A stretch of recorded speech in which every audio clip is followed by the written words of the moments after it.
Chicos, buenas tardes, ¿cómo están? Hola, profe, buenas tardes. Muchachos, mientras llegan los demás, estoy haciendo un ensayo aquí de crear unos grupitos pequeños para que no se me vayan a preocupar si de pronto los envío como a unas salas. Ya enseguidita los regreso, listo. Listo, profe, gracias.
Hola chicos, ¿cómo están?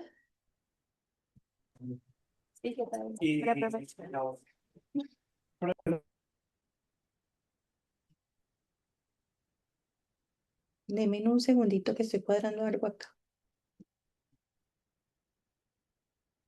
Hola, hola, hola. Listo. Chicos, ¿me confirman si están viendo mi pantalla? Sí, profe. Ok, muchachos, entonces hoy vamos a trabajar un poco acerca de las neoplasias mieloproliferativas. Esta es una clase que no es muy larga, pero se vuelve un poquito compleja porque vamos a empezar a trabajar lo que son las neoplasias, ¿sí? Lo que son las leucemias. Y vamos a iniciar por estas, que son el grupo de las mieloides crónicas, que son leucemias, digamos, un poco más fáciles de entender. Vamos entonces, muchachos, a recordar cómo están clasificadas estas neoplasias. Recuerden, chicos, que en el Moodle yo les voy a habilitar ahorita la pestaña. Les voy a habilitar ahorita la pestaña en donde está toda la información de este tipo de neoplasia para que ustedes puedan revisar lo que son las guías, los documentos de apoyo, la clasificación, etcétera. Muy bien. Entonces, la actual clasificación de la Organización Mundial de la Salud, la que está vigente en este momento, nos dice que en el grupo de las neoplasias mieloproliferativas vamos a encontrar todas estas leucemias que ustedes están viendo acá en esta pantalla. ¿Ustedes me escuchan bien o me escuchan muy lejos? Que estoy sin audífonos. Yo lo escucho Bien. bien, profe. Entonces tenemos lo que es la leucemia mieloide crónica, que es el modelo que seguimos en pregrado. En esta nos vamos a detener un poquito más. La policitemia vera, la trombocitemia esencial, la mielofibrosis, la leucemia neutrofílica crónica y la leucemia eosinofílica crónica. Hasta aquí vamos a ver el día de hoy. Lo que es la leucemia mielomonocítica juvenil y las neoplasias mieloproliferativas sin especificar se ven a nivel de posgrado. Entonces, solamente nos vamos a detener en estas primeras entidades que les acabo de señalar. Vamos entonces a iniciar con la primera, con la leucemia mieloide crónica. Esta recibe este nombre de leucemia BCR-ABL positiva porque ya viene con un oncogen, con un gen de fusión, que es muy importante porque es el que realmente le da la característica clonal o de leucemogénesis a esta entidad, a esta patología. Cuando hablamos de leucemia mieloide crónica, lo primero que debemos de pensar es qué es lo que está proliferando en sangre periférica, qué es lo que nosotros vamos a observar, ¿cierto? La clínica, la terapia, todo eso es importante, pero desde nuestro papel como microbiólogos, pues lo más importante siempre va a ser lo que estemos observando en sangre periférica o en la médula ósea. En el caso de la sangre periférica de estos pacientes, lo que vamos a observar es un aumento de leucocitos a expensas de la serie granulocítica en estados avanzados de maduración. Escúchenlo bien, muchachos. Aumento de la serie granulocítica en estados avanzados de maduración. O sea, cuando hablamos de una leucemia crónica, estamos hablando de una patología en donde las células que aparecen en sangre periférica son células que están en estados avanzados de maduración, no son blastos, y eso lo diferencia de la leucemia mieloide aguda. Enseguida vamos a ver algunas fotografías para que ustedes lo puedan entender mejor. Generalmente la edad de presentación es una edad adulta por encima de los 50 años, pero cada vez estamos viendo que personas más jóvenes están presentando este tipo de patología. La incidencia es entre 1 y 1,5 por cada 100.000 habitantes y como todas las neoplasias tiene una etiología que es completamente desconocida, ¿sí? Sabemos que hay algunos factores exógenos que pueden coadyuvar a la aparición de estas entidades, como por ejemplo las radiaciones, la exposición a algunos carcinógenos, como por ejemplo el benceno, pero en realidad las neoplasias suelen ser eventos con etiología desconocida. Aquí siempre lo más importante en la leucemia mieloide crónica es que debe de existir este marcador clonal, este gen de fusión que aquí estamos mencionando como BCR-ABL. Entonces, lo que les voy a explicar a continuación es algo muy importante porque está relacionado con ese diagnóstico. ¿De dónde nace este gen de fusión BCR-ABL1? Lo primero es que se presenta una translocación recíproca entre dos cromosomas. ¿Cómo así que una translocación recíproca? Eso quiere decir, muchachos, que una parte de un cromosoma pasa a otro cromosoma y viceversa sin que se pierda nada de material genético. En este caso, la translocación es la translocación 922. En el cromosoma 9 tenemos el gen ABL y en el cromosoma 22 tenemos al gen BCR.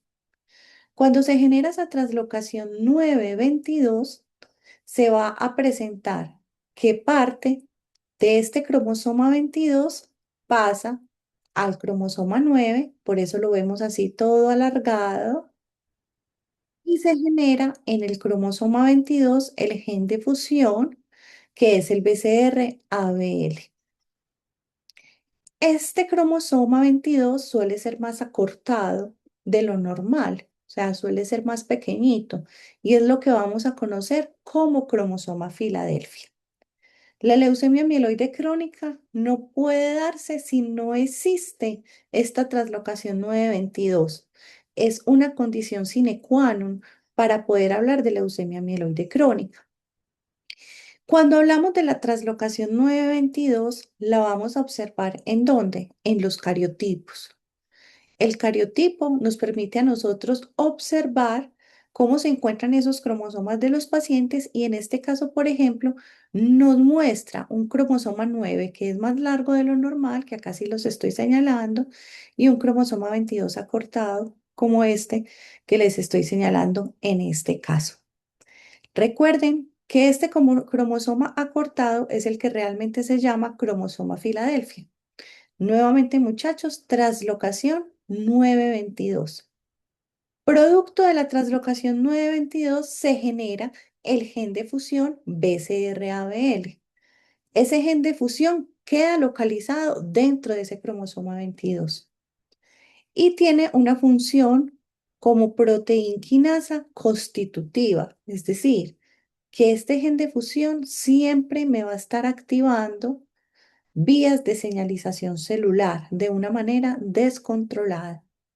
La mayoría de estas vías se activan por procesos de fosforilación, como lo estamos viendo en esta imagen, y le van a conferir a la célula ventajas proliferativas y antiapoptóticas. Es decir, las células se vuelven células, casi que inmortales que empiezan a supervivir más de la cuenta y a originar clonas similares y por eso se da entonces la leucemia. Ustedes, chicos, pueden determinar la presencia de la translocación 922 de dos maneras. Se puede hacer a través del cariotipo, como se los acabo de decir, pero también se puede mirar con otra técnica que se llama el FISH. El fish, así como suena, como si fuera pescadito en inglés, es una técnica en la que se usan, perdón, unas sondas con fluorocromos que van dirigidos contra los genes de estudio. Por ejemplo, contra el gen BCR y contra el gen ABL. Cada una de esas sondas generalmente está marcada con un color diferente y luego uno observa la fusión. Entonces, el FISH y el carotipo nos permiten a nosotros determinar la translocación 922.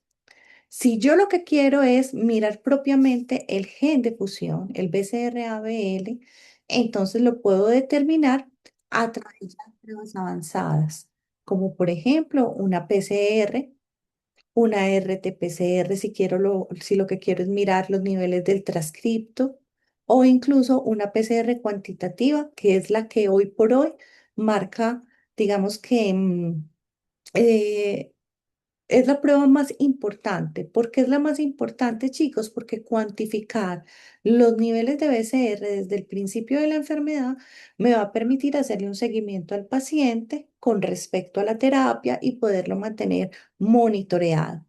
Esto que les estoy diciendo, muchachos, es importante porque desde nuestra función, desde nuestro papel como microbiólogos y bioanalistas, no podemos estar utilizando terminología inadecuada. Todavía hay personas que dicen, ay, no, yo voy a buscar el cromosoma Filadelfia con una PCR en tiempo real. No. ¿Un cromosoma dónde se ve? En un cariotipo. O personas que le dicen a uno, voy a cuantificar el BCR-ABL con el cariotipo convencional. Tampoco, ¿cierto? Entonces es muy claro, chicos, que la única prueba que me muestra a mí la translocación 922 o cromosoma Filadelfia es el cariotipo. Y ya el FISH, que es una prueba como intermedia entre lo molecular y la citogenética convencional, me va a mostrar la translocación también o ese gen de fusión.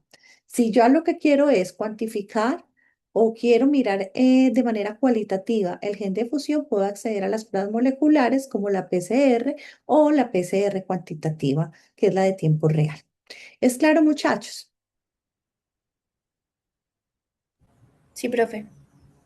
La leucemia mieloide crónica tradicionalmente ha tenido tres fases de la enfermedad, ¿cierto? La fase crónica, la fase acelerada y la crisis blástica. Así la conocimos, muchachos, durante décadas, durante muchísimas décadas. Hoy quiero decirles que la fase acelerada desaparece, ¿cierto? Este es un cambio con la nueva clasificación y ya vamos a hablar. Entonces, en teoría, solamente hablaríamos de fase crónica o de crisis blástica. ¿Qué me incluye entonces o cuáles son las diferencias para yo decir que un paciente está en fase crónica o está en crisis blástica? Entonces, lo primero es que en la fase crónica voy a tener leucocitosis a expensas, obviamente, de esas células granulocíticas en los diferentes estados de maduración, pero más que todo con tendencia a la maduración. ¿Qué quiere decir, chicos, con tendencia a la maduración? Que yo voy a observar principalmente células maduras. Si me devuelvo en ese proceso de granulopoyesis, voy a observar entonces polimorfos, bandas, voy a observar también metamielocitos, mielocitos, e incluso puedo observar también promielocitos en sangre periférica. Los blastos se observan acá. Chicos, sí se observan, pero se observan en porcentaje disminuido, no tantos como se ven en una leucemia aguda. Ustedes con la profesora Angélica van a ver que todas las leucemias agudas tienen una condición muy importante y es que deben de tener más del 20% de blastos en sangre periférica o en médula ósea. En la fase crónica no se tiene que cumplir esa condición. Los blastos pueden llegar hasta 19%. O sea, es decir, un paciente puede tener hasta 19% de blastos para ser diagnosticado en la fase crónica. Puede haber vasofilia. Esa vasofilia, muchachos, puede darse a expensas de cualquier estadio celular. No solamente encontrar basófilos maduros, también hay casos en donde, y son la mayoría, donde vemos mielocitos basófilos, metamielocitos basófilos, bandas basófilas. El hecho es que todas estas células que sean basófilas les sumen a ustedes hasta un 20%, ¿cierto? O más incluso para que esté en fase crónica, no hay problema. También esto que les acabo de mencionar se va a reproducir en médula ósea. O sea, en médula ósea voy a encontrar exactamente lo mismo, pero le debo de agregar que va a ser una médula ósea hipercelular con aumento en la línea granulocítica en estados avanzados de maduración. Entonces recuerden, ¿cuáles son las características más importantes para resumir la fase crónica? Leucocitosis a expensas de esa serie granulocítica en estados avanzados de maduración. Puede existir basofilia y el conteo de blastos es inferior al 20%. Esos son como los datos más importantes de la fase crónica. Les voy a hablar de la fase general porque estos criterios de la fase acelerada, si bien ya no se usan para hablar propiamente de fase acelerada, sí se usan para que el médico genere una alerta o para que nosotros más bien le reportemos al médico una alerta, porque el paciente que tenga estos criterios es un paciente que va a evolucionar rápidamente hacia una fase blástica. Entonces, ¿cuáles son los criterios de fase acelerada? Que el paciente tenga entre 10 al 19% de blastos, que tenga una basofilia mayor o igual a 20% y que empiece, perdón, a afectarse su sintomatología y sus hallazgos de laboratorio. Por ejemplo, que el paciente tenga un aumento mayor de leucocitos. Puede ser que antes tenía una leucocitosis moderada y ahora pasó a una hiperleucocitosis. Generalmente también los conteos de plaqueta empiezan a disminuir. Entonces, en esta fase, los pacientes o pueden tener trombocitosis o pueden tener una trombocitopenia. Y la anemia suele estar más severa. Si antes el paciente, por ejemplo, en fase crónica tenía una hemoglobina de 10, ahora entonces el paciente baja a tener una hemoglobina de 7, de 6 gramos sobre decilitro. Chicos, se me olvidaba decirles que en la fase crónica, el 50% de los pacientes tienen un recuento de plaquetas normal. Recuerden que las plaquetas van de 150 a 450.000 o pueden tener trombocitosis. Pueden tener conteos plaquetarios por encima de esos valores. Cualquiera de los dos casos sea. Y esto es lo que nosotros vamos a observar en esa fase crónica. Casi que por un campo, muchachos, podemos observar toda la serie granulocítica. Miren que sí podemos ver blastos. Acá tengo un blasto, pero lo que más predomina son células que están en estados avanzados de maduración. Si yo me pongo a observar esta fotografía, chicos, miren que puedo observar casi que todo el linaje acá. Por acá tengo el blasto, el mieloblasto con su nucleolo muy bonito. Por acá, por ejemplo, tengo el promielocito. De acá entonces puedo pasar al mielocito. Mírenlo acá también, qué bonito, mielocito neutrófilo. Puedo pasar también al metamielocito. Este ya está casi en metamielocito. Le falta un poquitico de indentación, pero está casi ya en metamielocito. Puedo pasar a la banda. Mírenla acá en forma de herradura o de C, qué tan bonita. Y también encuentro el polimorfo nuclear neutrófilo. Y de hecho aquí tengo un eosinófilo. Cuando yo observo esto, muchachos, entonces, ¿qué debo de colocar? En ese ítem de la morfología de leucocitos, voy a empezar a colocar, perdón, chicos, voy a empezar a colocar. Se observa leucocitosis a expensas de la serie granulocítica en estados avanzados de maduración. Hallazgos compatibles con neoplasia mieloproliferativa tipo leucemia mieloide crónica en fase crónica a confirmar para la búsqueda de de la translocación 922 o del gen de fusión BCR-ABL, como ustedes lo quieran mencionar. ¿Por qué no debo de decir de una vez que estoy frente a una leucemia mieloide crónica? Porque no lo puedo confirmar si no tengo los resultados de las pruebas moleculares. Si no tengo un cariotipo, si no tengo una PCR que me esté diciendo, veas que ese paciente tiene la translocación 922. Ah, es que veas que ese paciente tal cosa con el cariotipo, yo no puedo confirmar que estoy frente a una leucemia mieloide crónica. Entonces, si quieren, ahorita les coloco en el chat exactamente cómo se debe de hacer ese reporte para que ustedes lo tengan allí. En la fase blástica, muchachos, ¿qué pasa? Se llama fase blástica porque casi que el paciente lo que hace es es un salto a una leucemia aguda. Resulta que estos pacientes entonces ya tienen anemia, pero ahora tienen trombocitopenia. Ya no tienen trombocitosis o conteo de plaquetas normales. Las plaquetas les van a bajar, siempre van a estar por debajo de 150.000. Y la característica más importante para poder decir que está en fase blástica es que más del 20%, mayor o igual al 20% de las células son blastos. ¿Blastos de qué tipo? Resulta que en esta fase blástica, el paciente puede quedarse todavía en una leucemia mieloide, o sea, que esos blastos sean de origen mieloide, o puede incluso convertirse hacia una linfoide y esos blastos empezar entonces a ser blastos de linaje linfoide. Por esa razón, solo en esta fase la citometría de flujo es importante. Muchachos, solo en esta fase. En la fase crónica no se hace una citometría de flujo porque no tiene razón de ser, ¿cierto? Está proliferando, son células maduras. En cambio, en esta fase son muchísimos blastos, y blastos que incluso pueden irse hacia otro linaje diferente al mieloide y por eso tengo que hacer una citometría de flujo. En médula ósea, ¿qué voy a encontrar? Voy a encontrar lo mismo, más del 20% de blastos que se pueden observar allí y nuevamente pues pueden ser blastos mieloides o linfoides. Recuerden que esta fase blástica es casi que un salto, muchachos. Es un salto hacia una fase, hacia una leucemia aguda.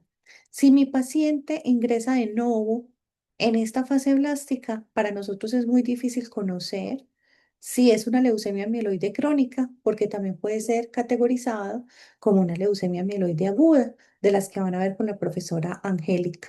Aquí en este caso juega un papel muy importante la historia clínica del paciente y conocer nuevamente ese marcador clonal, que ya dijimos desde el principio que el marcador clonal siempre será la translocación 922 que da lugar al gen de fusión BCR-ABL. Por cualquiera entonces de las tres técnicas que les acabé de mencionar, cariotipo, FISH o una prueba molecular, se puede entonces mirar la presencia de ese marcador clonal para poder llegar a ese diagnóstico. Como les dije anteriormente, muchachos, entonces la fase blástica, la fase acelerada desapareció, pero todos esos criterios que tenía la fase acelerada desaparecen como fase acelerada, pero se vuelven características asociadas a progresión. ¿Cómo así? Esto lo que quiere decir es que si usted observa cualquiera de estas características que les voy a mencionar a continuación, usted le debe reportar al médico esas características porque están asociadas a que ese paciente en cuestión de unos días va a estar ya en una fase blástica. Entonces el médico tiene que tomar decisiones terapéuticas frente a ese paciente, porque o si no, pues ya lo va a coger en una fase casi final de la enfermedad y va a ser muy difícil pues que este paciente pues pueda retornar. ¿Cuáles son entonces esas características de fase acelerada? Primero, puntuación alta en los sistemas SCORE. ¿Qué quiere decir eso? Los hematólogos manejan unos sistemas para dar unos puntajes con respecto a toda la valoración clínica del paciente. Por ejemplo, si hay esplenomegalia le dan un puntaje, si tienen leucocitosis le dan otro puntaje. Entonces, siempre que la puntuación esté muy alta, entonces es una característica asociada a progresión. Segundo, que el porcentaje de blastos esté entre el 10 y el 19%. ¿Por qué no más del 19%? Porque es que si ya tiene 20%, ya lo que está es en la fase blástica, ¿cierto? Ya está en la fase final de la enfermedad. Tercero, que el paciente tenga mayor o igual al 20% de basófilos. Recuerden que estos basófilos pueden ser en cualquier estadio celular, banda, metamielo, polimorfonuclear basófilo. Cuarto, que el paciente presente cualquier alteración cromosómica adicional al cromosoma Filadelfia. Acá les tengo citadas de las que más se encuentran, pero en realidad, muchachos, cualquiera que sea adicional al cromosoma Filadelfia es una característica. Puede ser, por ejemplo, una trisomía del cromosoma 8, del cromosoma 19, del cromosoma 21. Pueden ser monosomías, pueden ser isocromosomas, pero cualquiera que me genere una alteración adicional. ¿Por qué? Porque cuando un paciente tiene alteraciones citogenéticas adicionales, lo que está mostrando es que hay una inestabilidad genómica. Y esto, por supuesto, siempre va a estar asociado con un pronóstico desfavorable. Voy a hacer un paréntesis acá, muchachos. Resulta que ese BCR-ABL, ese gen de fusión que hemos mencionado desde el principio, tiene una característica muy importante y es que es capaz de aumentar las especies reactivas de oxígeno, los famosos ROS que conocemos todos nosotros. Y resulta que los ROS, cuando están elevados, me generan toda una inestabilidad genómica. Me favorecen esa inestabilidad a nivel de nuestro genoma y por eso también aparecen todas estas alteraciones adicionales al cromosoma Filadelfia. Cierro el paréntesis. Vamos entonces para la cuarta característica. Empiezan a aparecer los micromegacariocitos. Esta es una célula que a mí me parece muy bonita, chicos, porque es un precursor de las plaquetas que sale a sangre periférica. Y resulta que esta celulita aparece como si fuera un núcleo desnudo, así como la estamos viendo en la fotografía. Y de ella muchas veces se alcanza a ver cómo se desprenden las plaquetas. Cuando esas plaqueticas están alrededor, es muy fácil determinar que estoy frente a un micromegacariocito, aunque no siempre lo voy a observar de esta manera.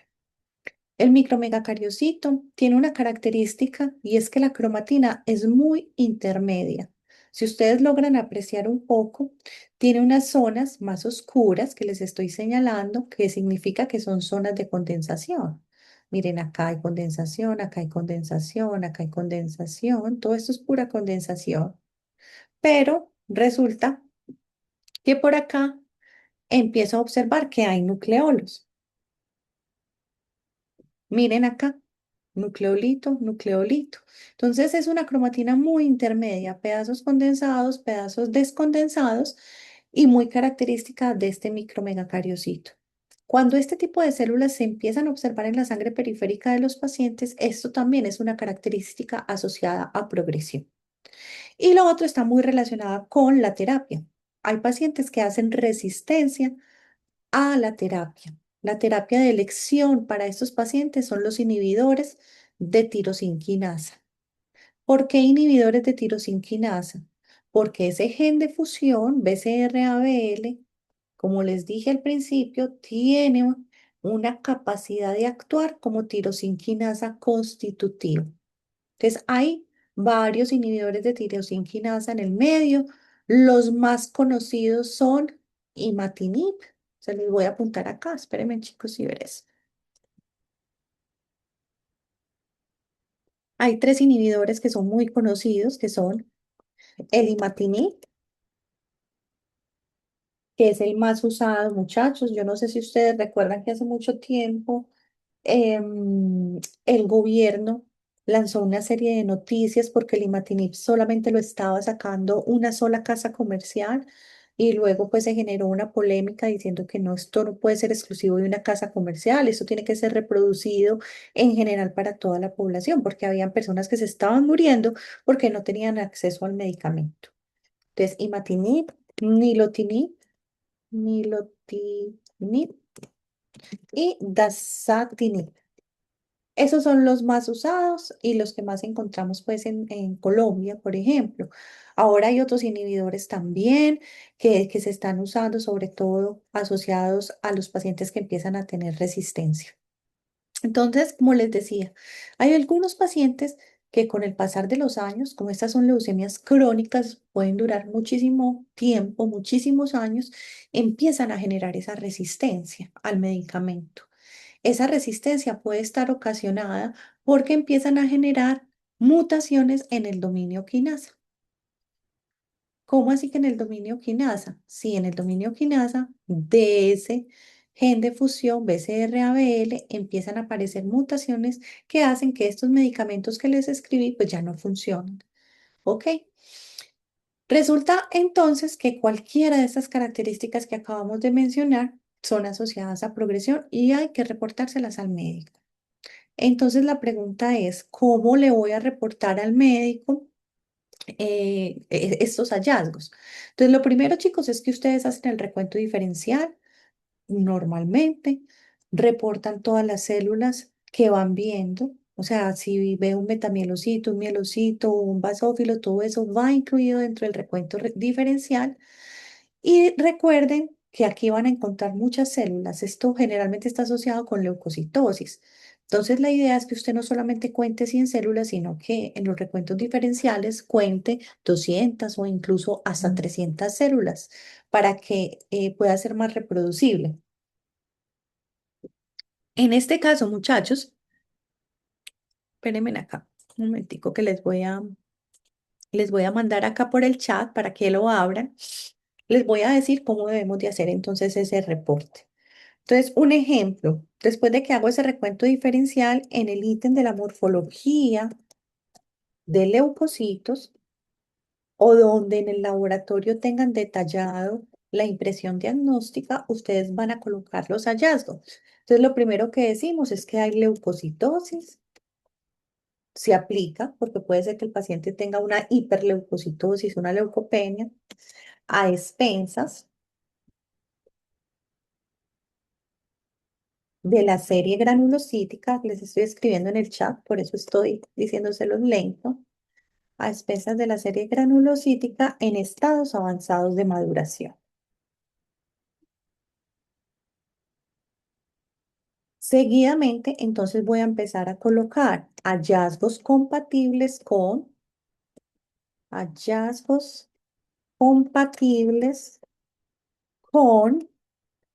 esta palabra compatibles, muchachos, salvavidas. Es ese salvavidas que ustedes van a tener, porque casi que ustedes, claro, están proponiendo un diagnóstico, pero de alguna manera le están diciendo al médico que tiene que confirmarlo, ¿sí? Porque por morfología celular es muy difícil llegar solo al diagnóstico de las neoplasias. Entonces, hallazgos compatibles con, hay que decir, neoplasia mieloproliferativa crónica, mieloproliferativa crónica,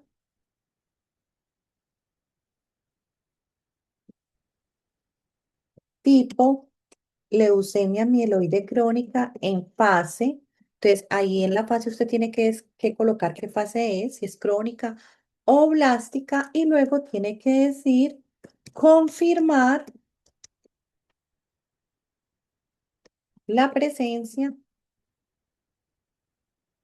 de la translocación 922 o del gen de fusión PCR-ABL. Si usted quiere dejar esto más detallado, puede colocar la prueba, ¿cierto? Puede colocar por citogenética o pruebas moleculares, ¿sí? Eso se lo dejo pues simplemente como una sugerencia. Entonces en el chat, muchachos, por favor, cópienlo. Está la manera como se va a hacer el reporte y este modelo nos va a servir a nosotros para los reportes de las demás patologías que vamos a tener. ¿Tienen alguna inquietud, muchachos, hasta acá?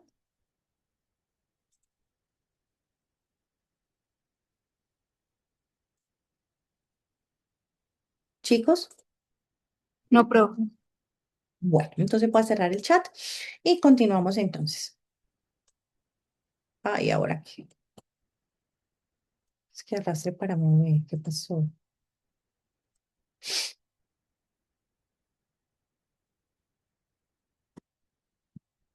Listo. Miren cómo se vería, por ejemplo, los hallazgos de la anterior fase acelerada, que ahora son entonces esos factores de progresión. Miren que acá estamos viendo basófilos en diferentes estadios celulares. Los basófilos que vamos a ver en una neoplasia, no esperen que sean basófilos bonitos, típicos, la morita que siempre hemos hablado, no muchachos. Aquí empiezan a aparecer incluso basófilos que están hipogranulares, que están degranulados. Cuando le vemos uno que otro granulito, eso también nos permite a nosotros clasificarlo como un basófilo. Por acá, por ejemplo, tengo un blasto acompañado de basófilos maduros. Algunas veces puedo saber el estadio celular, como por ejemplo este que dejó ver su núcleo, en donde claramente puedo ver que es un mielocito basófilo, pero hay otras oportunidades en donde no puedo saber cuál es el estadio celular. Entonces, si no conozco el estadio celular, lo puedo contar como un basófilo maduro. De todas maneras, para la OMS, pues la cantidad de basófilos es lo que importa, más no el estadio celular, ¿ok? Sí es importante tratar de hacer el ejercicio de reportarlos en el estadio que corresponde porque eso habla de la calidad del reporte, ¿cierto? Un buen morfólogo, un buen hematólogo siempre va a hacer los reportes de una manera adecuada, ¿cierto? Uno a veces también se da cuenta cuando un reporte está bien hecho, cuando lo hizo una persona que realmente sabe de hematología o cuando lo está haciendo una persona que no sabe mucho del tema.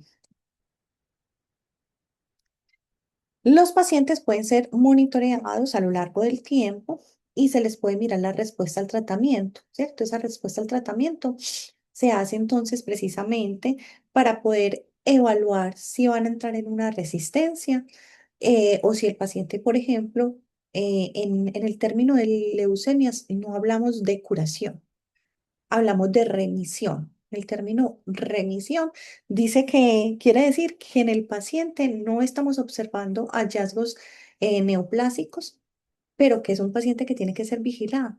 ¿cierto? Porque una sola celulita neoplásica que quede por ahí a lo largo del tiempo, pues entonces puede volver a ser de las suyas. Esos pacientes tienen que ser monitoreados siempre al inicio, a los 3 meses, a los 6 meses o a los 12 meses de haber iniciado la terapia. ¿Cómo se debe de monitorear el paciente? Tenemos dos formas de hacerlo. Primero, mediante cariotipo, mirando el número de metafases que tengan cromosoma Filadelfia positivo. Digamos que esa forma de monitorear es una de las que más se utiliza en los países de bajo desarrollo o en vía de desarrollo.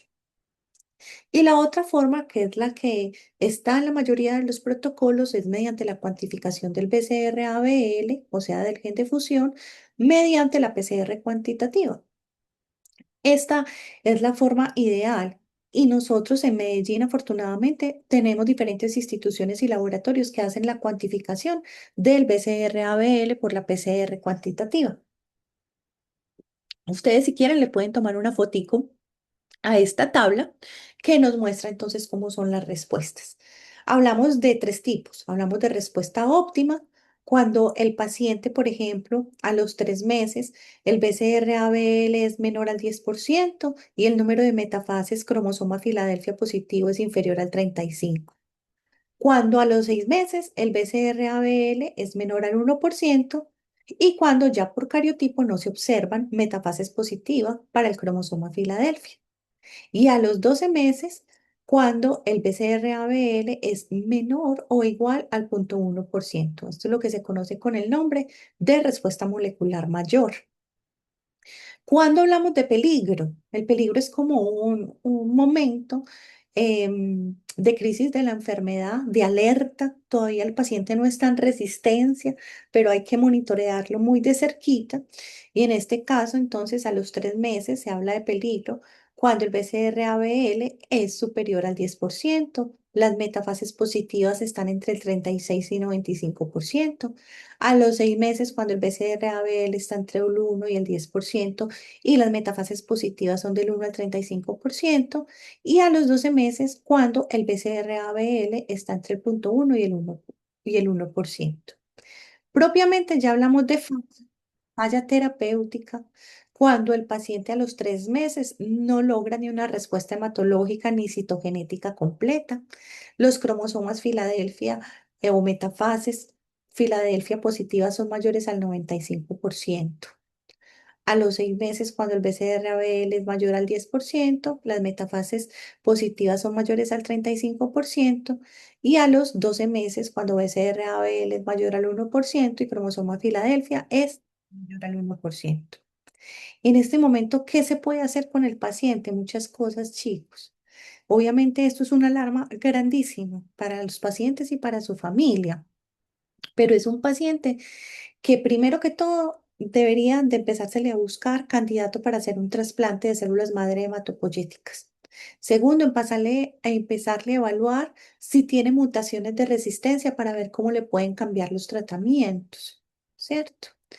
Existen otros tratamientos diferentes al imatinib, al nilotinib, al dasatinib, que han ingresado al mercado y que tienen muy buenas respuestas, sobre todo en esos pacientes que empiezan a generar resistencia.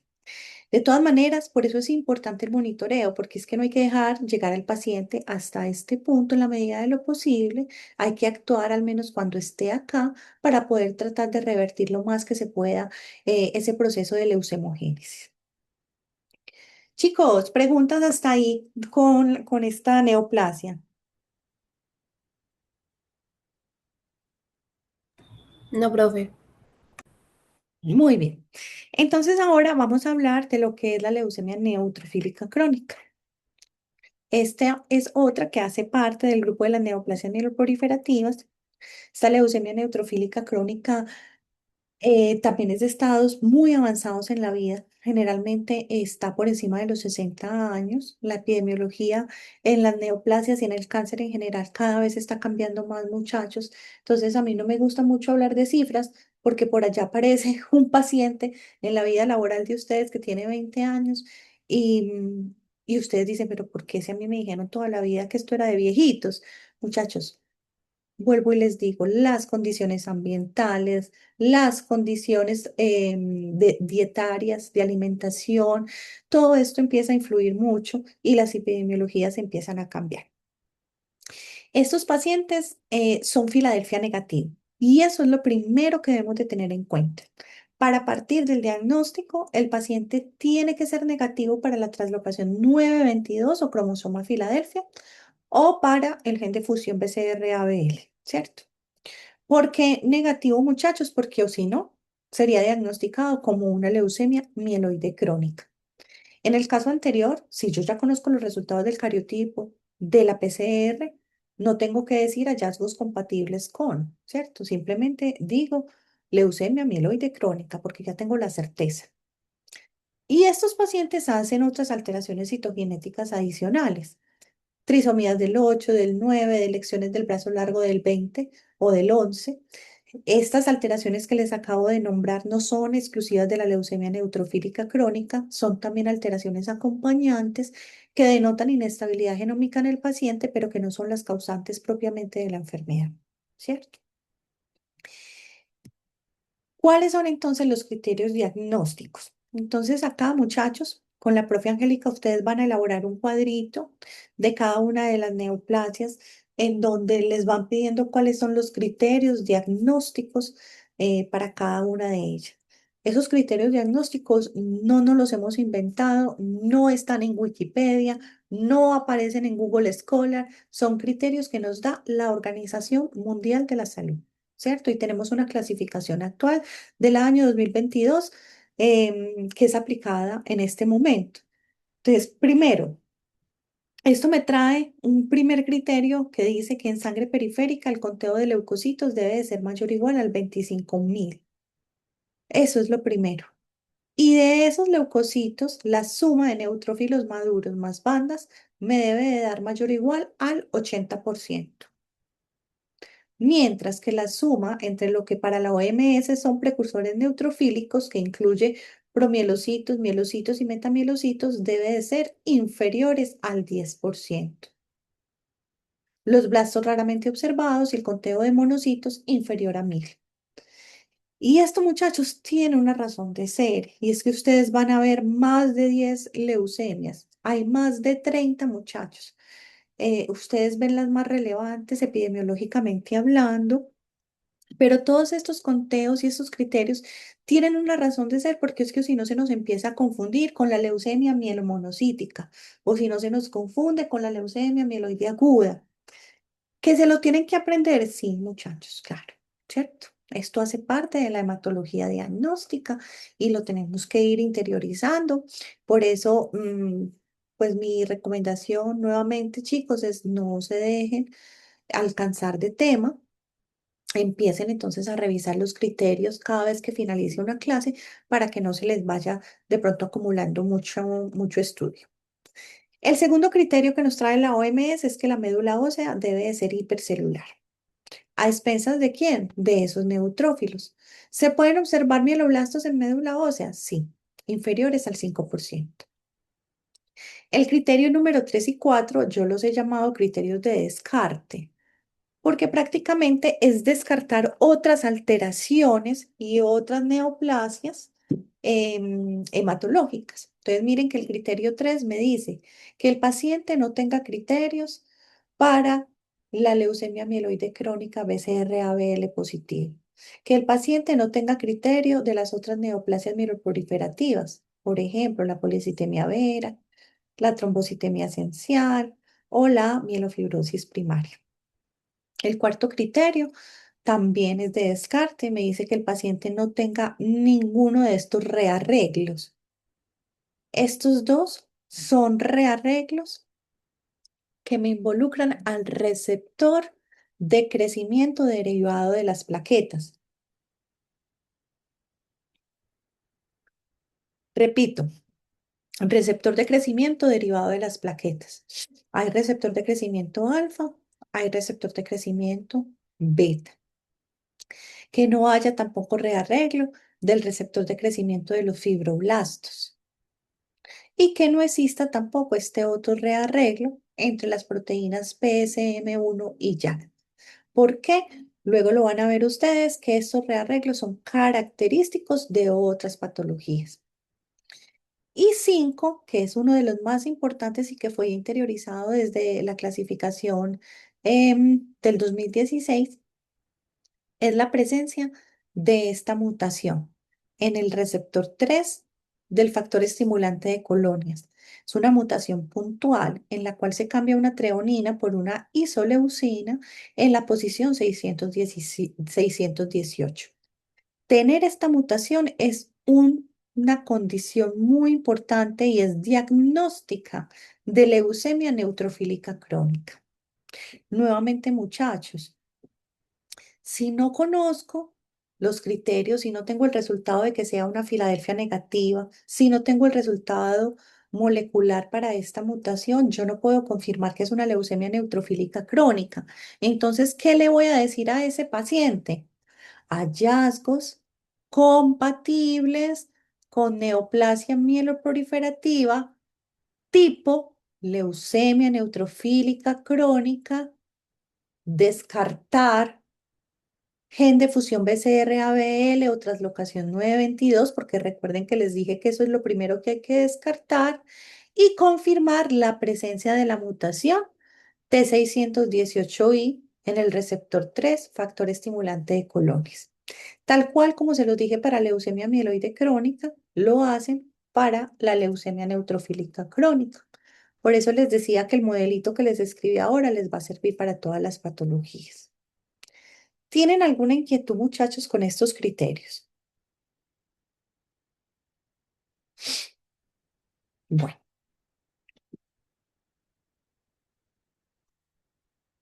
¿y qué vamos a observar en sangre periférica, muchachos? Neutrófilos. Eso es lo que vemos. Una gran cantidad exacerbada de neutrófilos. Generalmente, entonces, es leucocitosis a expensas de neutrófilos. También puedo observar bandas. Recuerden que uno de los criterios es que la suma de los neutrófilos y de las bandas sea superior o igual al 80%. Preguntas hasta acá, chicos. Profe, qué pena, es que se me cayó el internet. Dijiste que se observa gran cantidad de neutrófilos a expensas de. No, de neutrófilos y también puedo observar bandas. Ok. Listo. Lo más importante, muchachos, para que no lo olviden, siempre va a ser que usted rectifique que se cumplen los criterios de la Organización Mundial de la Salud. Si usted eso lo tiene claro, lo tiene en una tablita, luego se lo aprende, usted saca lo de la leucemia. Pero obviamente lo tiene que tener muy claro porque si no, son tantas leucemias que usted no va a saber por dónde empezar. Hablemos entonces de la tercera, leucemia eosinofílica crónica. Su nombre lo dice, muchachos. ¿Quién está proliferando acá? Los eosinófilos. Y hay algo muy particular, chicos, y es que cuando hablamos de eosinófilos, pues todos pensamos en el eosinófilo maduro. Pero acá también pueden aparecer eosinófilos inmaduros, mielocitos, eosinófilos, metamielocitos eosinófilos, bandas eosinófilas. Y hay algo todavía más importante, y es que esos gránulos eosinófilos son los causantes de toda la sintomatología del paciente. Generalmente hay un daño multisistémico. Las proteínas eosinófilas me pueden afectar diferentes órganos y tejidos. Me pueden afectar el sistema gastrointestinal, el sistema nervioso central, la piel, me pueden afectar el corazón, que es uno de los más importantes, y por eso vemos que en muchos de los casos de los pacientes con leucemia eosinofílica crónica se termina desarrollando un infarto agudo del miocardio. Estos pacientes terminan infartados. Y en la piel también es muy característico que ellos relaten que tienen rash, que tienen picazón, y es precisamente por todas esas proteínas eosinófilas. ¿Cuáles son los signos y los síntomas? Lo que les acabo de mencionar, el prurito, la cardiomegalia y los otros son síntomas constitucionales asociados al cáncer, que todos sabemos que pueden estar asociados, por ejemplo, con un fenómeno de leucostasis, el aumento de los leucocitos, la producción de citoquinas inflamatorias. Todo hace que el paciente también se sienta cansado, que tenga dolor muscular, que aparezca la fiebre, que son síntomas pues muy inespecíficos, pero que generalmente se comparten en todos los tipos de cáncer. Igual que como vimos en la leucemia neutrofílica crónica, en este caso hay que comenzar descartando el Filadelfia. Eso es lo primordial.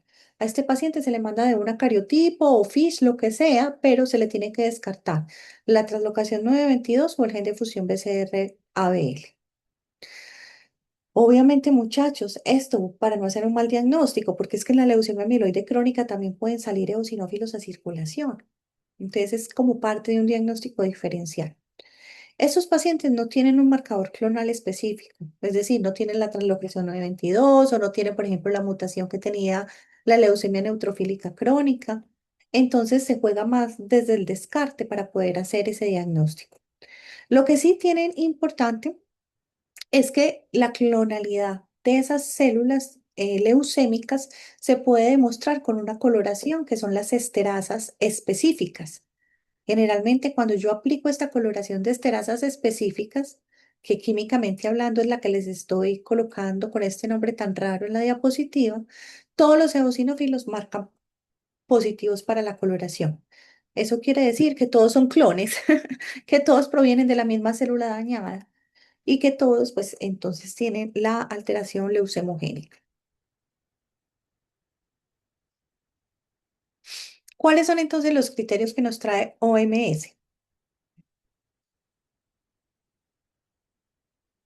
Primero, el conteo de eosinófilos debe ser mayor o igual a 1500 por milímetro cúbico o 1,5 por 10 a la 9 por litro, como ustedes lo quieran utilizar. Eso es bastante elevado. Recuerden que lo normal de eosinófilos en sangre es de 0,1 a 0,5. Aquí estamos hablando más de 1500 eosinófilos en periferia. Esto es bastante alto. Los otros miren que son puros criterios de descarte. El segundo me dice que no haya gen de fusión BCR-ABL ni ningún otro criterio para las demás neoplasias, como policitemia vera, trombocitemia esencial, mielofibrosis, síndromes mielodisplásicos. El tercero me dice que no haya, perdón, translocación 512 o que no se involucre este gen, arreglo del receptor de crecimiento derivado de las plaquetas beta. El cuarto, que no haya rearreglos del receptor de crecimiento derivado de las plaquetas alfa. El quinto, que no haya rearreglos que me involucren el receptor de crecimiento de los fibroblastos, o sea, los mismos criterios que vimos en la neutrofílica. El sexto sí es diferente porque el sexto me dice que no exista translocación 16-16 o inversión 16. Esta alteración citogenética, ustedes la van a ver con la profe Angie, perdón, es una alteración muy asociada a las leucemias mieloides agudas con componente eosinofílico. Entonces me permite hacer también como un diagnóstico diferencial entre lo agudo y lo crónico. Y el séptimo es que si no existe, es que el porcentaje, perdón, de blastos no suele ser superior al 2% en sangre periférica o mayor al 5% en médula ósea. Recordemos lo que les dije desde el principio. Si estoy frente a una leucemia crónica, tengo que pensar en que no voy a encontrar gran cantidad de blastos, con excepción de la fase blástica de la LMC, que ya sabemos que es casi que una aguda. La característica primordial de una leucemia crónica es que las células que están proliferando son células en estados avanzados de maduración y no células inmaduras. ¿Ok, chicos? Nuevamente, si yo veo todos estos eosinófilos en sangre periférica, y cumplen los criterios, entonces voy a hacer esa impresión diagnóstica de la misma manera como la hemos venido haciendo. Hallazgos compatibles con neoplasia mieloproliferativa crónica, tipo leucemia eosinofílica crónica, descartar en este caso el cromosoma Filadelfia. Como no hay un marcador clonal específico, entonces no se sugiere otro marcador. Lo más importante es ese Filadelfia positivo. También se le puede colocar, descartar la inversión 16, la translocación 16-16, que son datos bien interesantes. Esos eosinófilos, chicos, hay veces los encontramos incluso hipersegmentados. Cuando yo tengo muchas células que están proliferando, recuerden que me suelen agotar el ácido fólico y por lo tanto pueden salir hipersegmentadas a sangre periférica.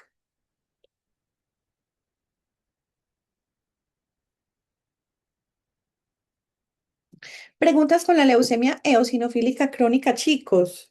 Profe, es que no Sí, me quedó muy claro en los criterios de la OMS el punto 6 cuando hablaste de la inversión del 16. 6. Ajá.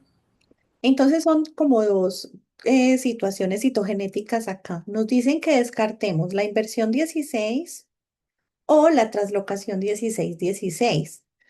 ¿Por qué se debe de descartar? Eso quiere decir que el paciente no la debe de tener, porque existe una categoría de leucemia mieloide aguda que tiene también estas alteraciones citogenéticas y que están asociados con componente eosinofílico. Entonces, por eso es que nos piden este criterio. ¿Te queda claro? Sí, profe, gracias. Muy bien. La otra entidad que vamos a ver hoy es la policitemia vera. ¿Correcto? Esta policitemia vera, muchachos, es una enfermedad en la cual hay panmielosis. ¿Cómo así que panmielosis? Entonces, así como teníamos la pancitopenia, que es la disminución de los tres linajes celulares, existe el aumento de los tres linajes celulares, la panmielosis. Entonces, cuando tengo aumento de leucocitos, de rojos y de plaquetas, hablo de panmielosis. Lo más importante siempre en la policitemia vera es que lo que más prolifera son los glóbulos rojos. Enseguida lo vamos a ver y por ende esta enfermedad se caracteriza porque hay niveles de hemoglobina y de hematocrito muy altos, muy altos en los pacientes que siempre se tienen que analizar a la luz de los valores de referencia poblacionales. ¿Por qué les digo esto, muchachos? Porque recuerden que la hemoglobina es un analito que está muy relacionado con variantes fisiológicas, la altura sobre el nivel del mar, por ejemplo, el tabaquismo. Entonces, por eso siempre lo tengo que analizar a la luz de esos valores de referencia poblacional. La edad de presentación también es alrededor de los 60 años, es de predominio masculino. Suele haber aumento de leucocitos y me afecta tanto sangre periférica como médula ósea. Policitemia vera junto con leucemia neutrofílica, eosinofílica y mielofibrosis, que se las voy a mencionar al final, son enfermedades que tienen un problema, chicos, y es que en su fase final pueden generar una fibrosis secundaria o un salto a una leucemia aguda. O sea, miren, todavía se complica más el paciente. Repito, todas esas neoplasias que estamos viendo que son BCR-ABL negativas, se asocian en sus fases finales con fibrosis secundaria o con desarrollo de leucemia aguda. Hacen un salto hacia una leucemia aguda y nuestro paciente pues todavía se va a complicar muchísimo más.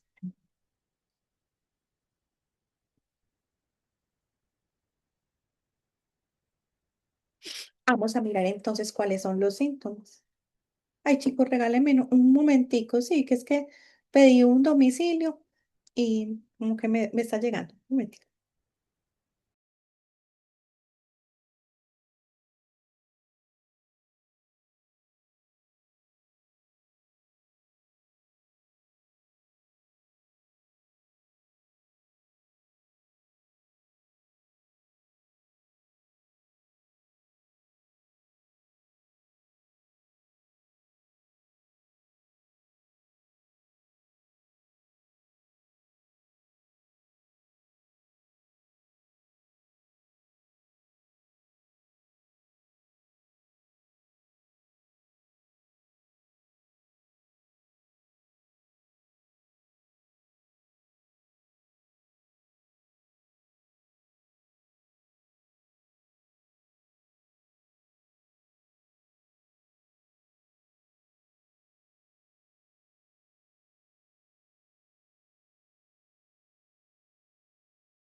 Bueno, chicos, entonces, ¿cuáles son los criterios que nos trae la Organización Mundial de la Salud?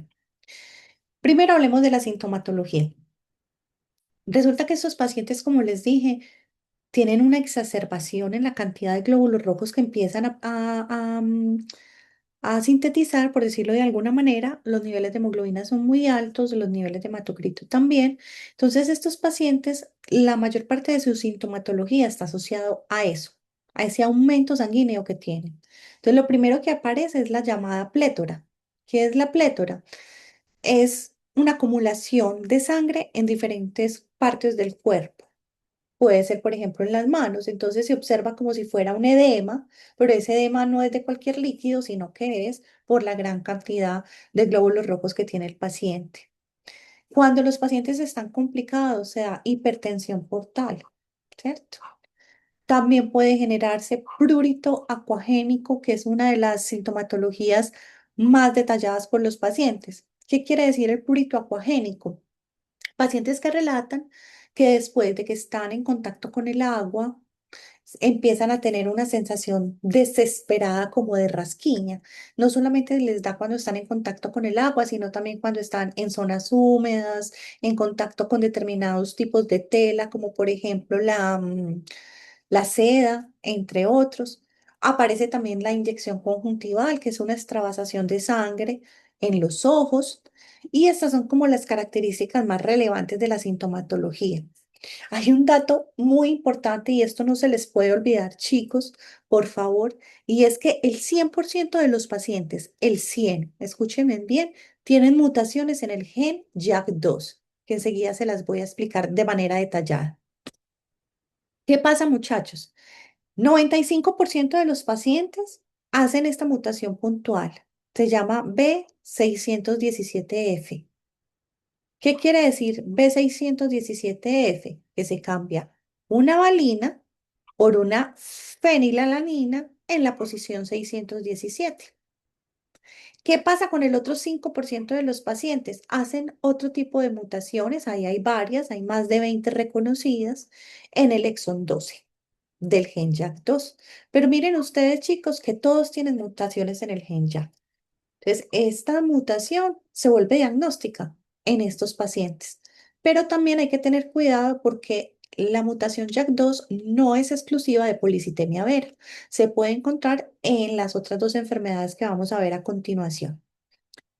El paciente además puede tener otras anormalidades acompañantes, las mismas que hemos venido mirando en las otras patologías, trisomía del 8, del 9, de lesiones del brazo 20, 13 o 9 de los cromosomas.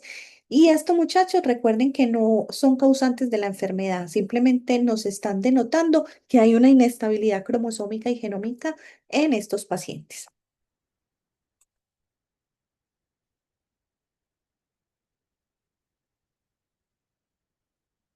Miremos entonces los criterios.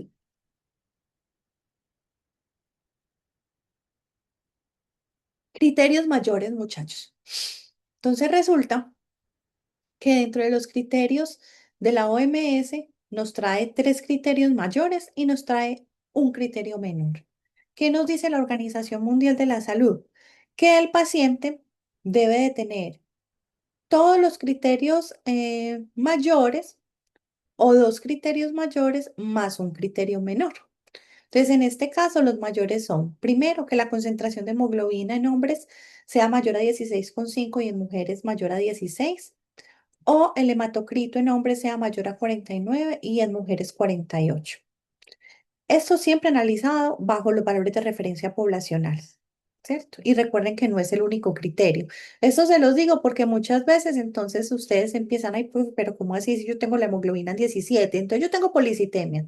No, muchachos, no necesariamente porque hay que cumplir otros criterios y también hay que mirar las variantes fisiológicas. Usted puede tener una hemoglobina 17 porque es un deportista o porque vive en Sonsón o porque fuma, porque los fumadores tienen unos niveles de hemoglobina altos, pero es hemoglobina de mala calidad.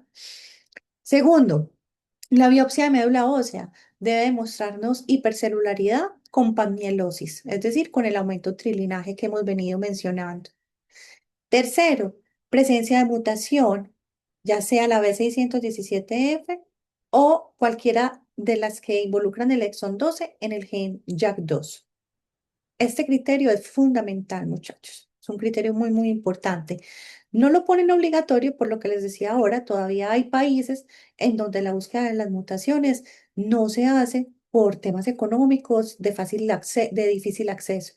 En Medellín, los laboratorios hacen la búsqueda de la mutación JAK2. No todos, pero la mayoría lo hacen. Algunos lo hacen de manera cualitativa, otros ya lo han elevado de una manera cuantitativa para poder cuantificar y hacer seguimiento también a las terapias. Y el criterio menor es que los niveles de eritropoyetina sérica estén por debajo de los valores normales. Recuerden que el paciente o cumple todos los mayores o dos mayores más uno menor. Mm.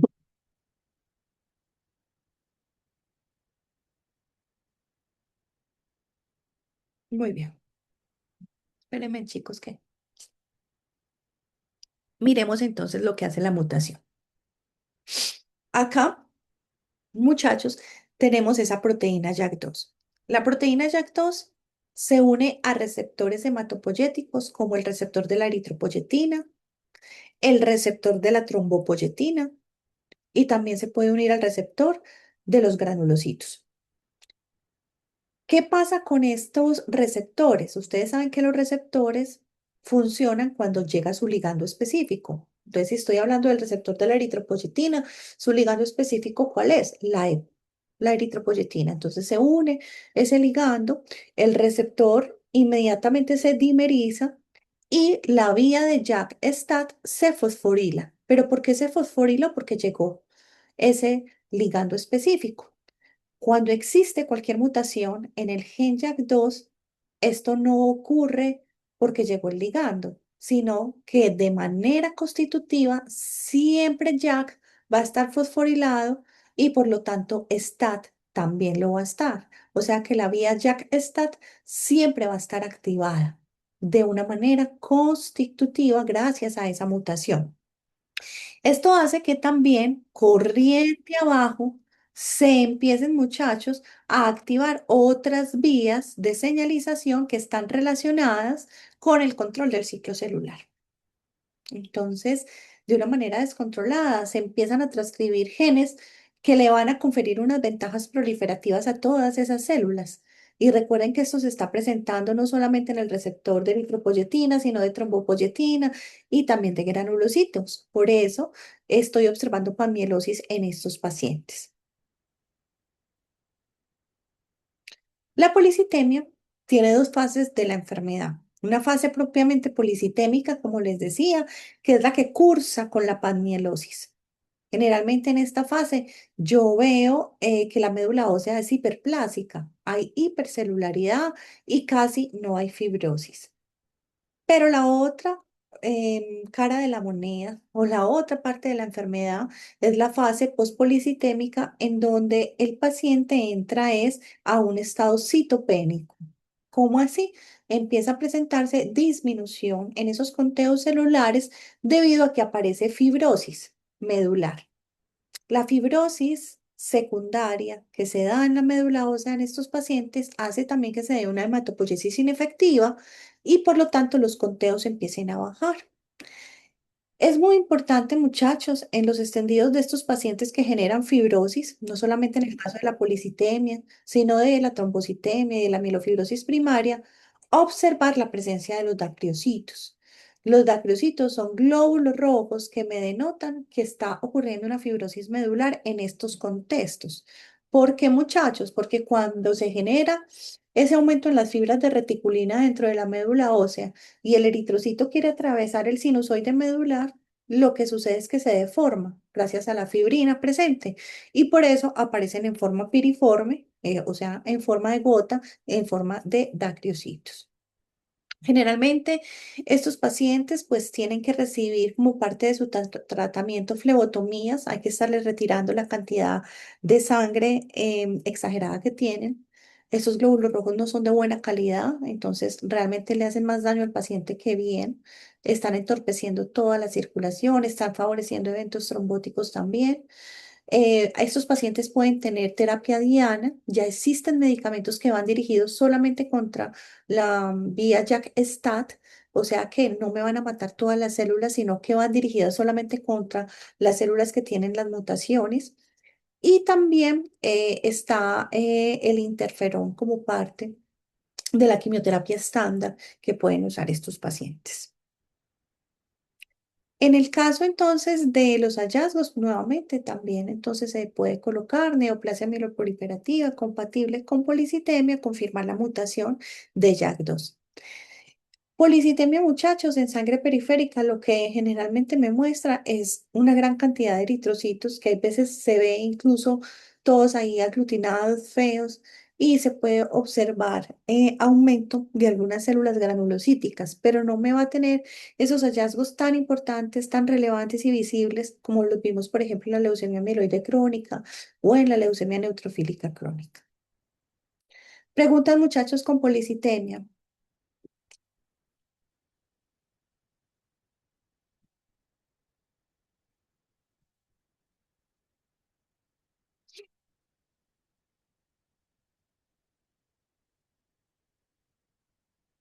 Muchachos, nada, ninguna.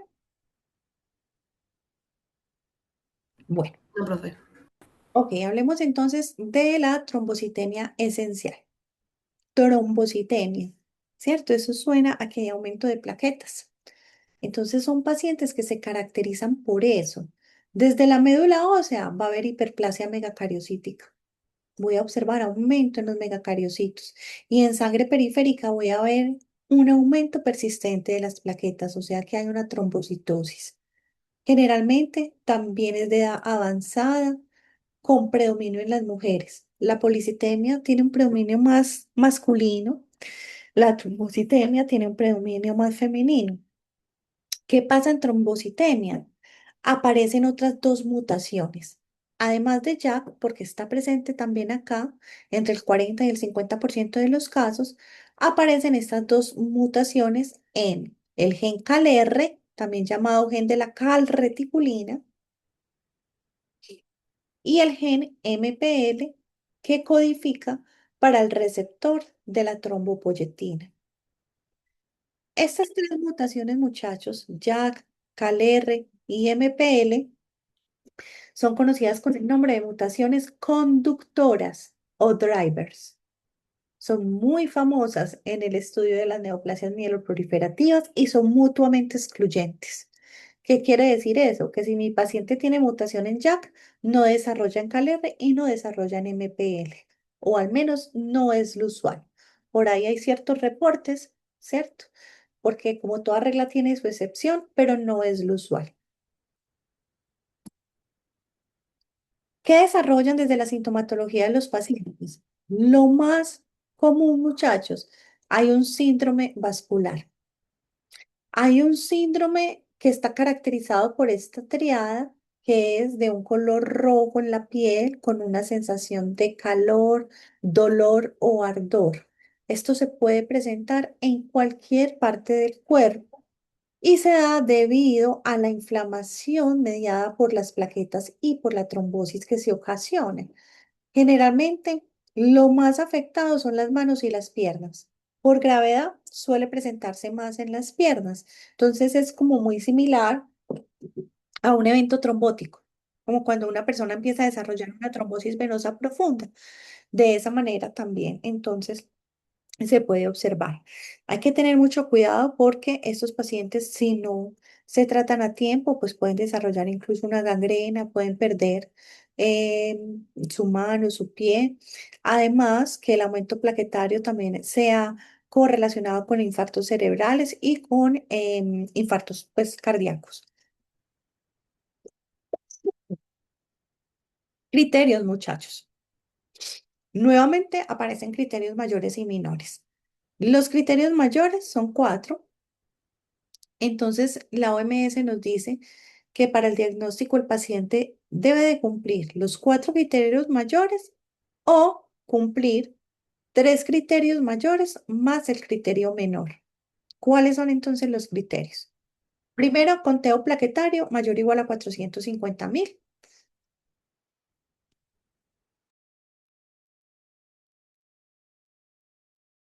¿Qué pasó?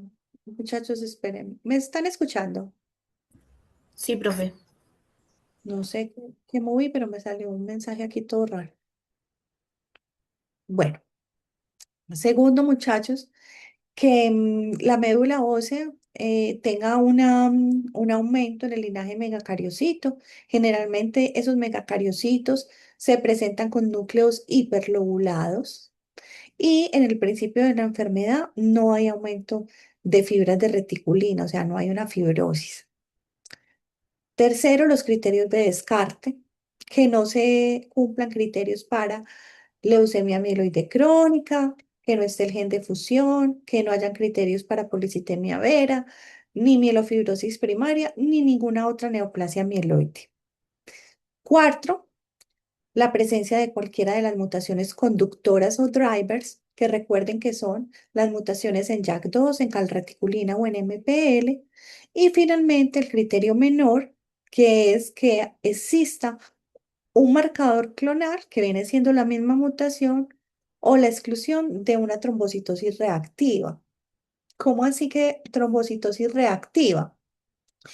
Resulta, muchachos, que los procesos infecciosos o inflamatorios me pueden aumentar las plaquetas. Entonces, en este caso, el médico debe de hacer una serie de hemogramas seriados para descartar que el aumento de plaquetas no sea por ninguna de esas causas. Y ahí pues también va a jugar un papel muy importante la historia clínica y otros exámenes de laboratorios que tenga el paciente. Entonces, miremos qué es lo que pasa con MPL y con calreticulina, que son las otras dos mutaciones que aparecen en esta patología.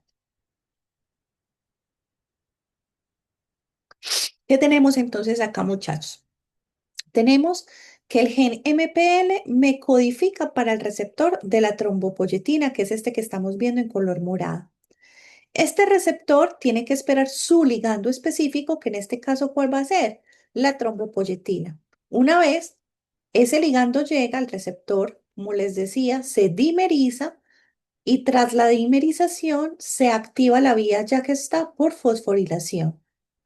Cuando se da esta activación, se van a activar corriente abajo otras vías de señalización. Por ejemplo, la vía de RAS, la vía de las MAP quinasas, la vía de PI3K-AKT, que estas vías, muchachos, lo que hacen es que básicamente van a permitir que se dé la transcripción de todos los genes controladores del ciclo celular, pero de una manera regulada. ¿Por qué regulada? Porque esperaron que llegara el ligando específico que es la señal para que esto se dé. Cuando el paciente tiene cualquier mutación en el gen MPL, aquí no hay una mutación única, son muchas, muchachos, hay más de 30 mutaciones descritas hasta el momento. Lo que sucede es que este receptor no necesita que se una a su ligando específico. Siempre va a estar dimerizado y por lo tanto siempre va a estar activa toda la vía de Jack-Stack, va a estar activa todas estas señales corriente abajo y todos los genes del control del ciclo celular se van a estar transcribiendo de una manera descontrolada, ¿cierto? Esto es como si fuera una máquina fotocopiadora sacándonos y sacándonos a la loca todos esos genes del ciclo celular. Entonces, esto le va a conferir, por ejemplo, unas ventajas proliferativas a todas esas células leucémicas. En sangre periférica, ¿qué vamos a observar, muchachos? Miren, tengo aumento en el número de las plaquetas, es lo primero. Recuerden que lo normal de plaquetas en campo de 100X es de 8 a 20 plaquetas por campo. 8 a 20 plaquetas por campo. Aquí veo muchísimas más.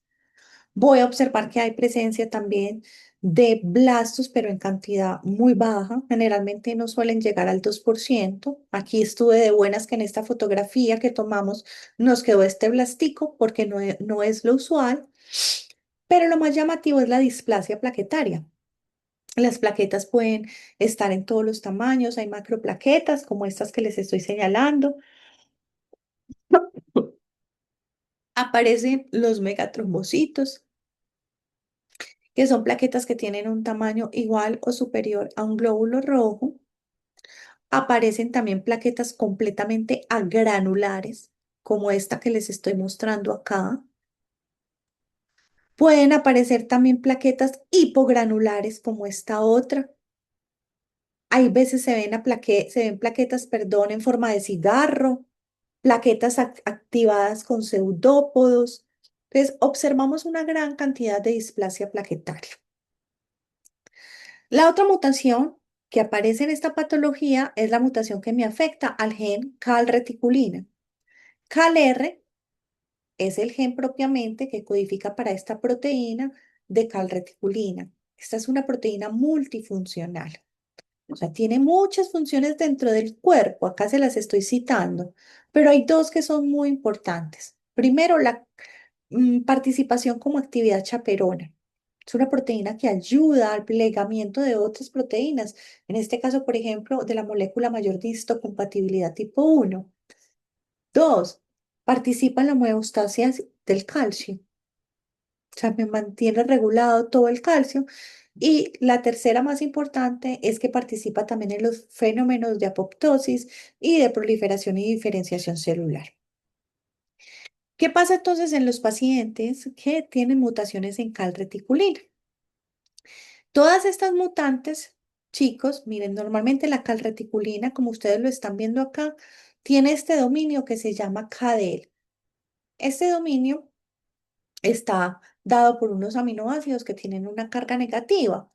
Y tener este dominio ayuda a que la proteína siempre esté confinadita al interior del retículo endoplásmico para que se pueda dar esa función de homeostasis del calcio. Pero cuando llega la mutación, que también son muchas muchachos, acá hay muchísimas mutaciones, más de 50, que están clasificadas como mutaciones tipo 1 cuando son inserciones, mutaciones tipo 2 cuando son delecciones. Esas mutaciones todas tienen algo en común y es que desaparece en la proteína ese dominio CADEL. Y esto hace que la proteína ya no se quede confinada al retículo endoplásmico, sino que se me venga a unir a ese MPL, a ese receptor de trombopoyetina. Cuando se une al receptor hace que se dimerice de una manera constitutiva, o sea, no necesita que se una a su ligando y ya sabemos lo que pasa. Toda la vía de Jack-Stat va a estar prendida, fosforilada y corriente abajo también van a estar fosforiladas las otras proteínas y las otras vías de señalización. Entonces, de manera descontrolada, también se transcriben los genes encargados de ese control del ciclo celular, confiriendo todas esas ventajas proliferativas que estábamos mencionando ahora.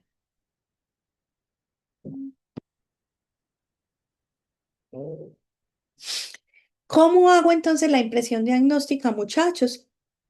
Igual, ¿cierto? Hallazgos compatibles con neoplasia mieloproliferativa crónica tipo trombocitemia esencial, confirmar por la búsqueda de mutaciones conductoras, JAK, MPL y calreticulina.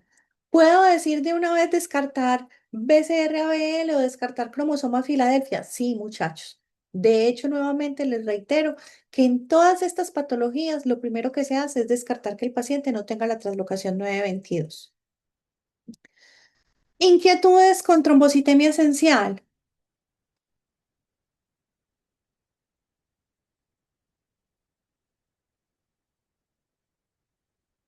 Muy bien. Hablemos ahora de mielofibrosis. Mielofibrosis primaria. ¿Por qué recibe este nombre de primaria, muchachos? Para diferenciar de la mielofibrosis secundaria que hemos mencionado que puede aparecer en la etapa final de algunas de estas patologías. La mielofibrosis primaria es una enfermedad que rara vez nosotros desde el laboratorio podemos apreciar completa. O sea, a nosotros realmente lo que nos llega son los extendidos de sangre periférica, podemos apreciar los dacriocitos que nos están mostrando la fibrosis, porque realmente es el patólogo el que se encarga mucho de observar el grado de fibrosis en la médula ósea a través de coloraciones especializadas. Ya cuando uno, por ejemplo, tiene un posgrado en hematología, acompaña mucho ese proceso de diagnóstico. Entonces, en este caso, vamos a observar que los pacientes vienen con fibrosis medular, proliferación megacariocítica y también granulocítica. Es una enfermedad también de la séptima década de la vida. Realmente la clínica es muy inespecífica, está muy relacionada también con los síntomas constitucionales. Y estos pacientes también pueden evolucionar hacia una leucemia aguda en las etapas finales de la enfermedad, hacer un salto hacia una leucemia aguda. Cuando entran a esas leucemias agudas, muchachos, en cualquiera de las enfermedades que hemos hablado ahora, no necesariamente se tienen que quedar en una leucemia mieloide aguda. Ellos pueden incluso transformarse hacia una linfoide aguda o dentro de la mieloide aguda, escoger cualquiera de los subtipos que ustedes van a ver con la profesora Angélica. Entonces, chicos, en la mielofibrosis primaria, también hay como dos fases de la enfermedad. Una enfermedad que se llama prefibrótica, que es la que estamos viendo acá propiamente, que quiere decir que hay una fibrosis mínima en ese paciente y una fase que es posfibrótica cuando la fibrosis aumenta.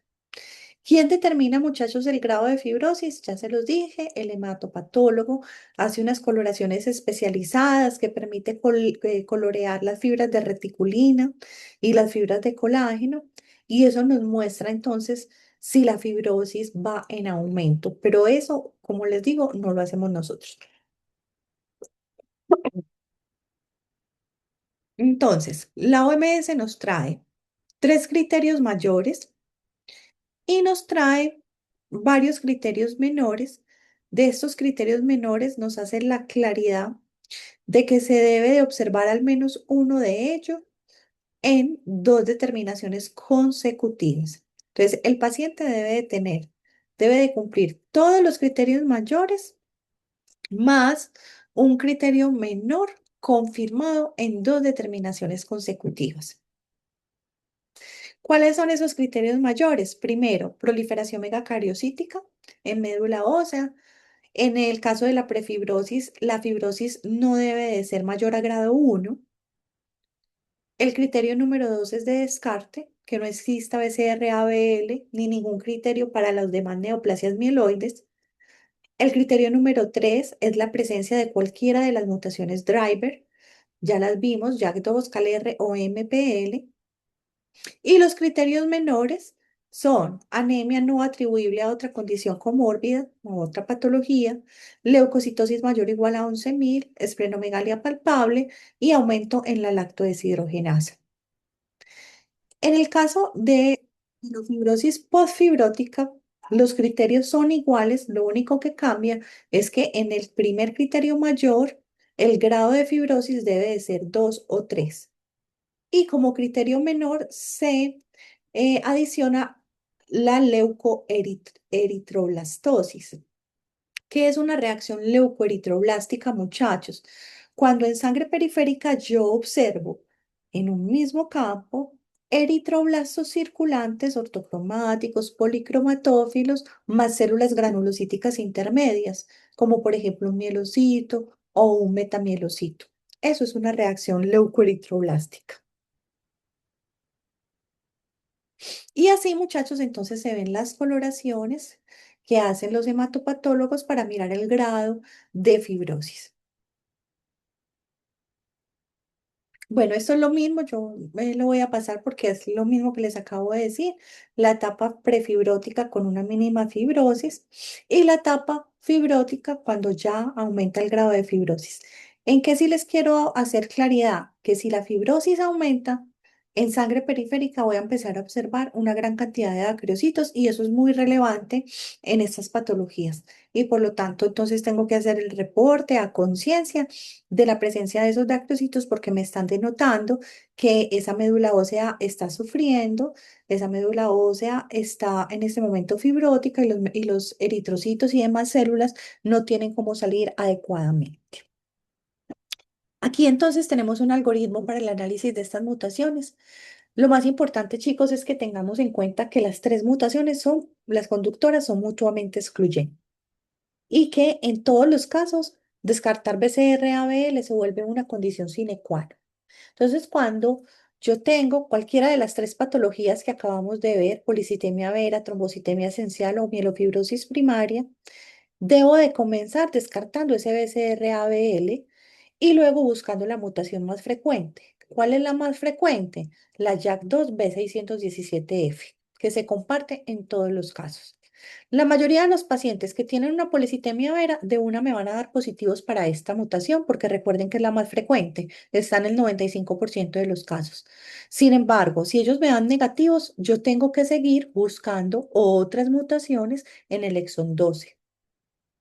Ahora, si lo que se está sospechando es una trombocitemia esencial o una mielofibrosis primaria, si la búsqueda de la mutación B617F me da negativa, procedo a seguir con la búsqueda de las mutaciones en calreticulina, que son las que siguen más en prevalencia, Y si estas me dan negativas, por último busco las menos frecuentes que son las mutaciones en MPL.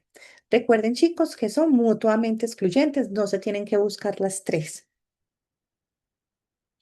Inquietudes, muchachos.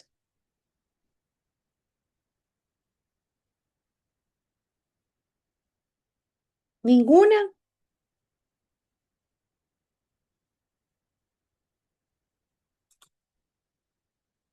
Bueno, muchachos. Entonces, como no tenemos ninguna inquietud, yo les voy a dejar por acá. Espérenme un momentico, por favor, no se vayan a desconectar. Ah, no lo traje. Bueno, bueno, no, muchachos, no lo tengo acá. Les iba a compartir algo, pero no, no lo tengo disponible. Pensé que lo tenía disponible. Entonces, chicos, con esto es muy importante que revisen lo que les dije que tenemos en la plataforma, leer la guía de laboratorio y para que podamos entender entonces muy bien y buscar lo relevante en esa clase. Bueno, mis chicos, eso ha sido entonces todo por hoy. Les agradezco la presencia de los 14 que se mantuvieron durante toda la charla y nos vemos entonces en el parcial. Muchos éxitos con el estudio esta semanita, este fin de semana. Chao, profe, muchas gracias. Chao, profe, Muchas gracias. gracias, profe. Profe, gracias.